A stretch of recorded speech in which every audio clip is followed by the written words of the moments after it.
Hey guys, it's Graceologist here and welcome back to my channel. So as promised, I'm coming to you guys today with a video on how I make my flower ice cubes.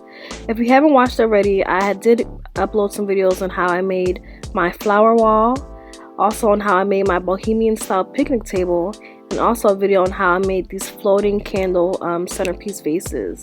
So be sure to check that out in the description box.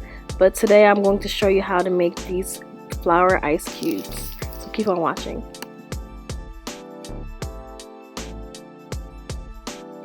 So for materials, you'll need an ice tray and flowers of your choice, all of which I got from the dollar store. And to start off, I'm just taking apart my flowers from the stem. So I'm taking out each one because I want to place them individually into the ice trays. So I'm just picking apart each flower.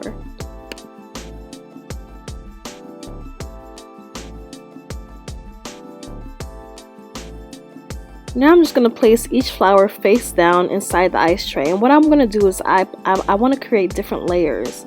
So the first layer will be like the first flower, and then I'm going to put water there and I'm going to let it freeze for some time. Then I'm going to put in a second layer of flowers. So this is what my first layer of flowers look like after I've let the ice freeze for some time. I actually left it overnight, but you can just leave it for like a few hours. And this is what it looks like. So now I'm just going to put another layer of flowers, and this time I'm going to place the flowers facing up. So again, the first layer the flowers are facing down, and now the second layer the flowers are facing up. And I did this because depending on whatever side I decided to place my flower ice, I wanted the flowers to be facing front on each side. So I have on the first layer the flowers facing down, and on the second layer the flowers are facing up. And again, I'm going to put water over this second layer of flowers, and I'm going to let that freeze for some time as well.